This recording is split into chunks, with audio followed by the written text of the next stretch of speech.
I'm Shirley Nanda. I'm a project manager and someone who's deeply interested in how people and technology work hand to hand in future. My time at ABBS played a huge role for shaping who I am today. The biggest challenge for me when I'm moving from India to US is like realizing that I'm starting over everything from scratch. When I see AI with project management, I think it's becoming a partner in how we work. Stay curious enough to look for everything around you.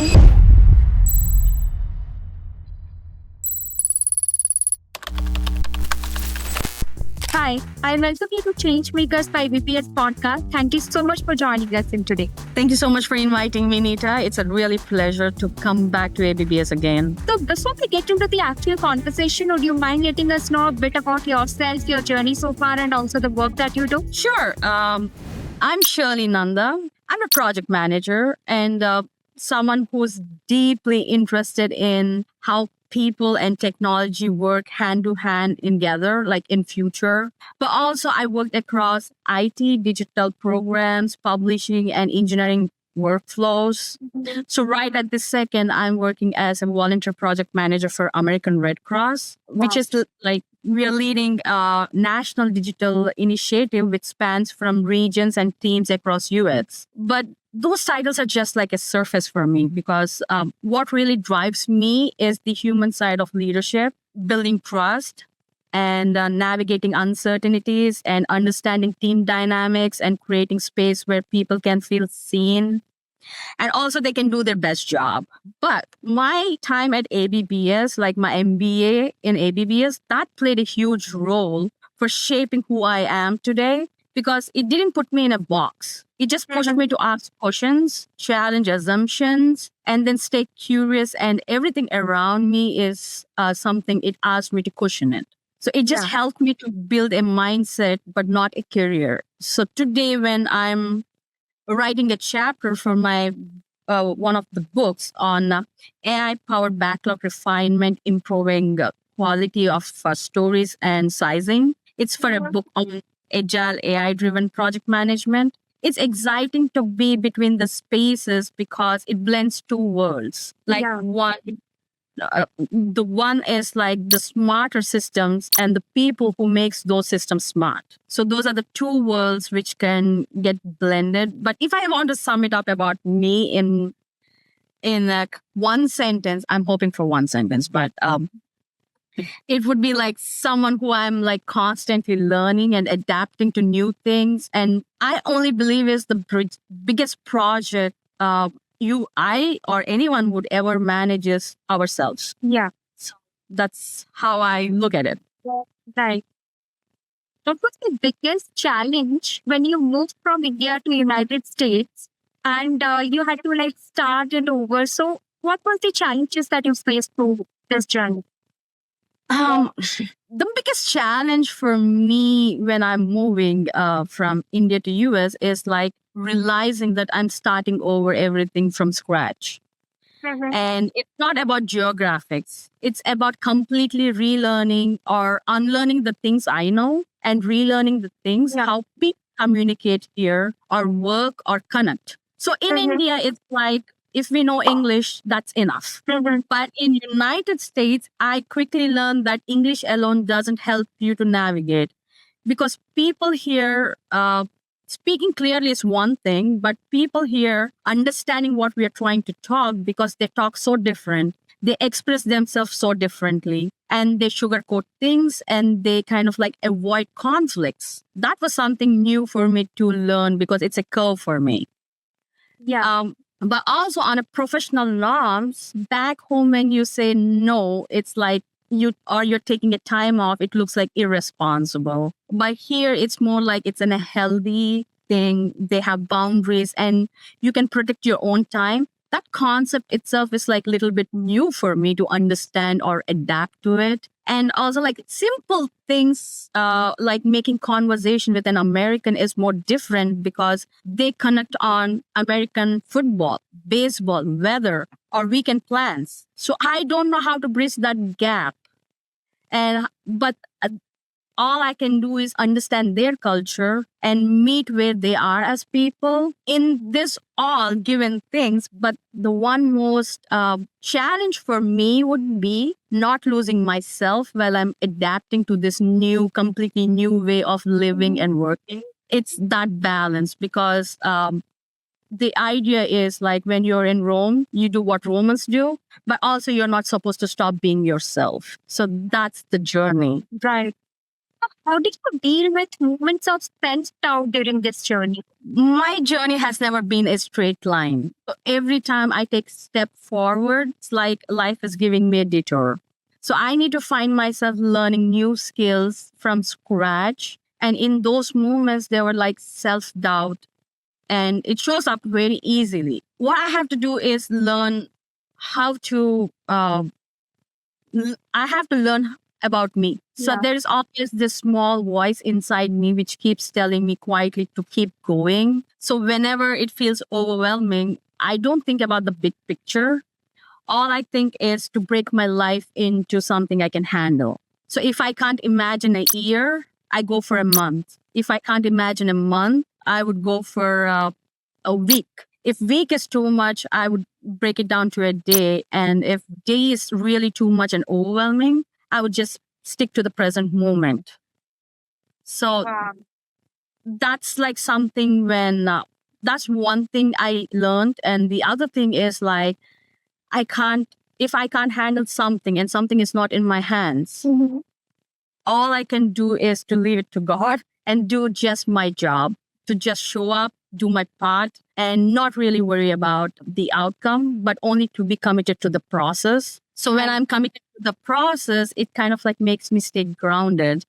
And I also do one thing more is I talk to myself a lot. So that helps me to understand like real self realization, but to sit with me with those uncomfortable moments and face me gives me the points where I have my strengths and my weaknesses because those are the things I need to know.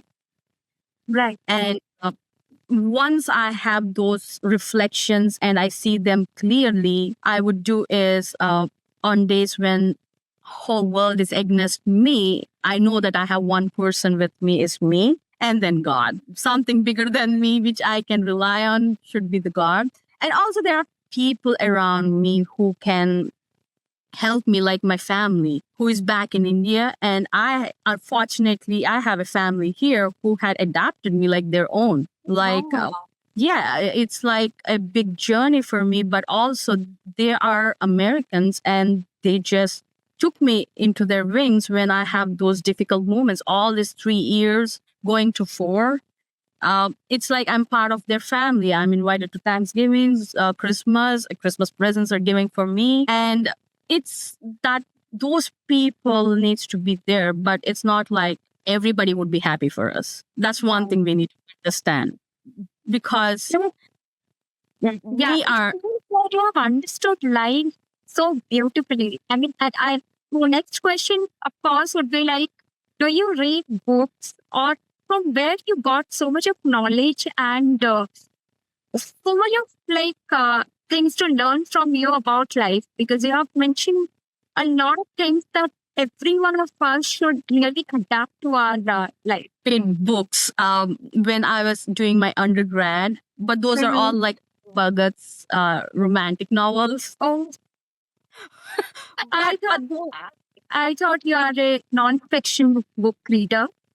At one point, I was like that because my bubble was so small. Like, you know, when I was in undergrad, my pond is so small. So I was only doing things which are pretty much like a hype over at that point. Chetan Bhagat is really a hyped author. So I used to read his Yeah. books.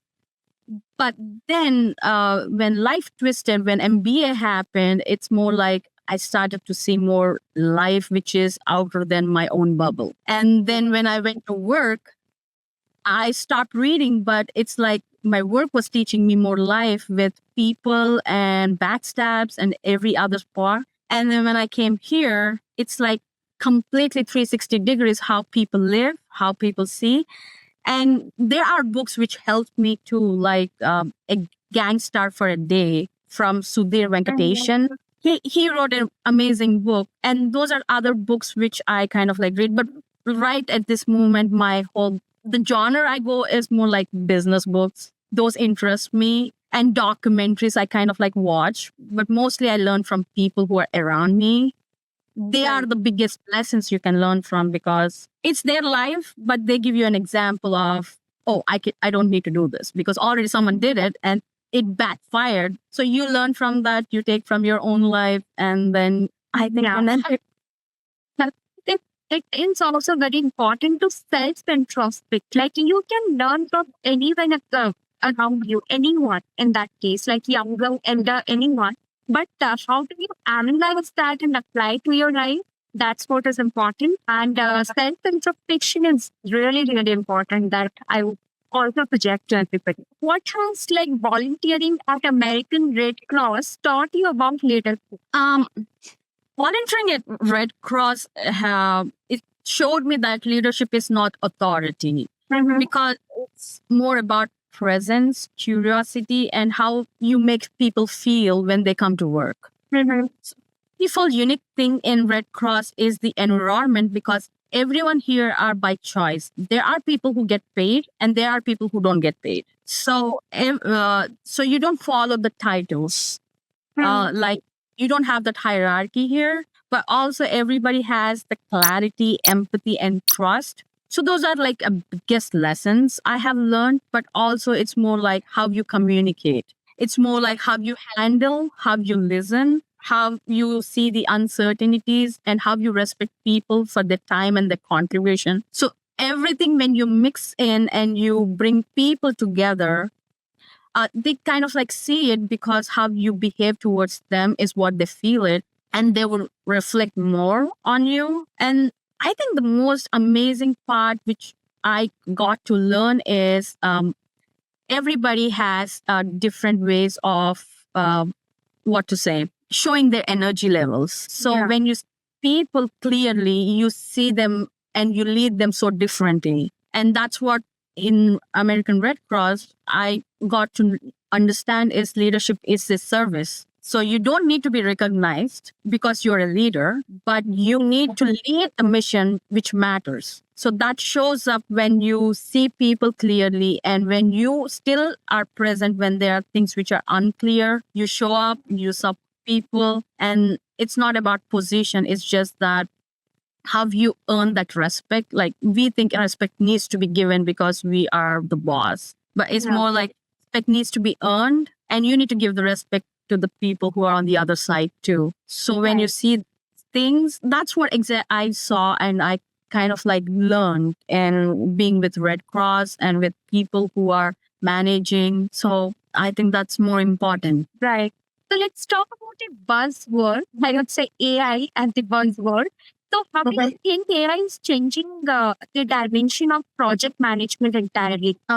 So when you said buzzword, actually that's what is in my head too, because that's really a buzzword. But when I see AI with project management, I think Mhm. it's becoming a partner in how we work. Yeah. So traditionally, what happens is project manager spends a lot of time on things like tracking tasks and refining backlogs or analyzing data manually, Mhm. or but now AI is helping how to automate all those repeated parts, so that project managers can actually focus on something which matters, like people, decisions, or communications and strategies. But one of the shift I see is backlog refinement. So that's actually the place where I'm writing my chapter on how AI can improve story quality and estimate size more accurately, but also how it can analyze previous data, previous patterns,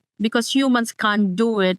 Even if we do it, we are overworked. But Yeah. AI can spot those inconsistencies, and it can predict the risk. And you can have everything before even you start the project, because AI have done that work for you. You're not slacking in it. So I think it is improving more clearly, like improving the way you look at it, and it's helping you to understand the bottlenecks and workloads and the stakeholder priorities, so that you can it can help your project go more. But also the important change is for project managers in reality is AI is helping you to evolve. So it's keeping Yeah. it is changing project managers from task managers to strategic thinkers. So from administrators, you can be a leaders. From process driven, you can be more value driven roles. So I think AI is helping you to elevate your work. It is doing all the heavy lifting, but it can't replace judgment or empathy. So these are the places where we as a human beings can concentrate more. And I think AI is not replacing us, it's just elevating us, I guess. Right, right. Absolutely. Even I also believe the same. So let's talk about your alma mater. So how did how did EBPS help build your confidence and curiosity? ABBS gave me a mindset and that changed the way I see the world. So it Wow. made me more curious and open, willing to question everything that I know. But the huge part comes from people there. When I was there, so I was from 2015 to 17 batch. So Right.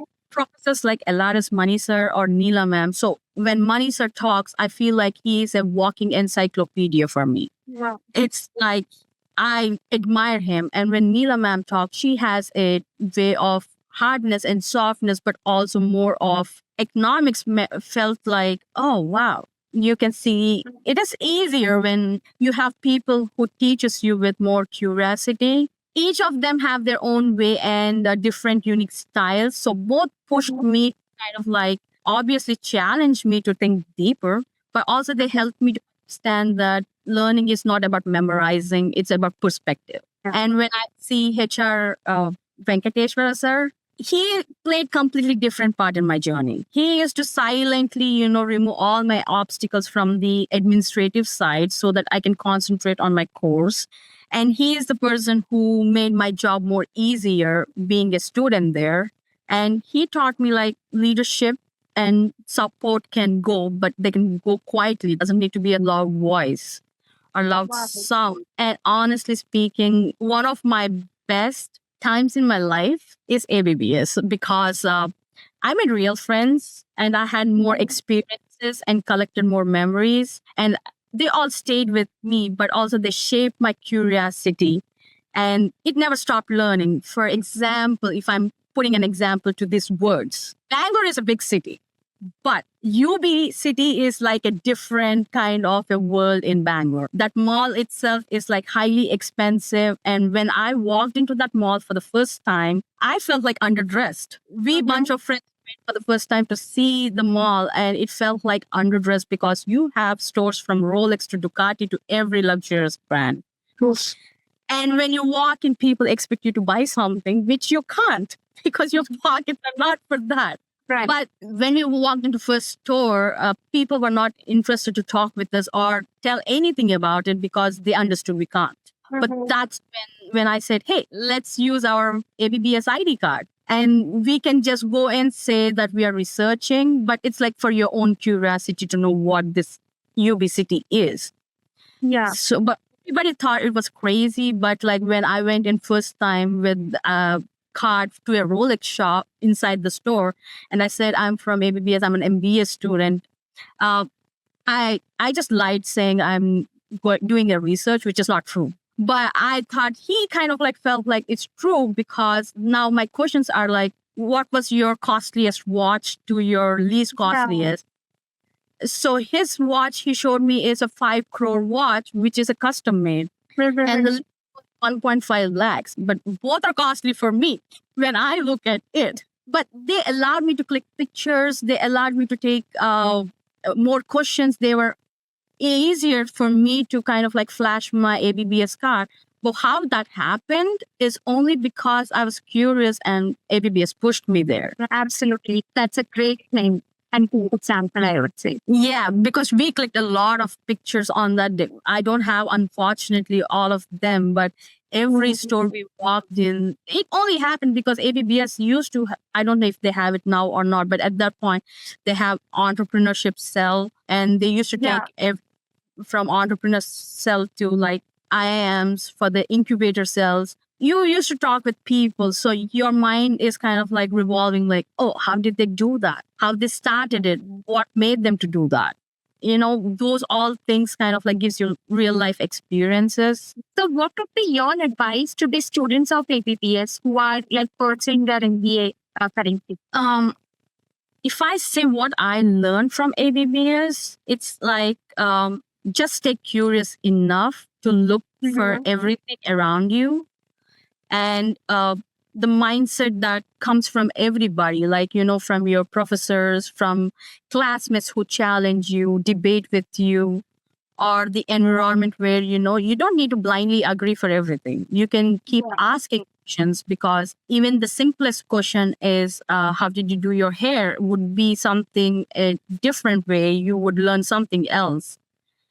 But the one thing I learned or I approach is the takeaways, if I want to say, is don't be afraid to think differently, and don't be afraid to ask, or don't be afraid to try, because that's what ABB has taught me. But when I was going into my life, and when I came here for the first time in United States, I'll tell you, it's like, I thought I spoke with couple of, all my 5 years or 5.5, I was talking with American clients and different clients, and I thought I figured out Americans. But when I came here, that's like nothing, not even like 0.0% I figured out them, because everything is different. Like your assignments here, you need to write from research papers which have APA format. I never heard about it. And I didn't know. And for the first time, I went into a professor's cabin. I said, I don't know what to write. Because back in India, our assignments are more experimental. You go talk with people, you bring that, that experience, and you put it into a paper, or you go and talk with a company or different people. You have that real life experience that you're experimenting with people, and you come back and you write it as an assignment. But here it's like, take research papers and write. So I remember this is what one of my professors here in it's a while, but her name is Abby McGuire. She sent me this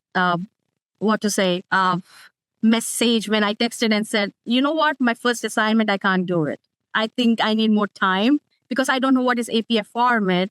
She sent me a long message, but I'll just give you a little part. What she said is, always remember, if you are feeling challenged, it means you are growing. Learning happens just outside of your comfort zone.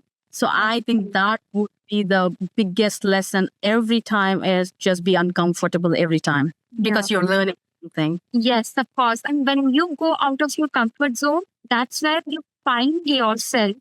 And then you find where you will be fitting it perfectly. So I'll just give you an example about myself. Earlier, I used to find it very difficult in having conversation. Right? Like, I don't know who, like if I'm asking you a question and you're responding, what would be my second question? So I was finding it very difficult. Then I realized if I cannot be a person who can speak, I can be a listener. So that's how I started. Like, I listened to people, and then I started conversing myself. Like, I started the next question will be ready with me.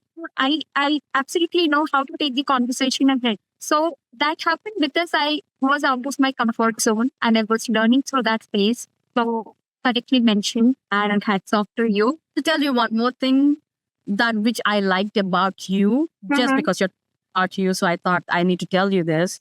I liked one thing about you is you are so amazingly organized. So I like that one part with you is you are more accommodating with the people who are coming to talk. So you were like, when I throw at you different things and I told you that this is how it is, and you are like, smiling, they said yes. I thought it would be like, no, this would be like this, or you would give me a structure, but you allowed me to just fit into, like, if I'm putting you in a glass, you're shifting to be a glass. If I'm putting you in a water bottle, you're shifting to be, that's something kind of like gives, that's one thing I just really appreciate from whatever I saw from you.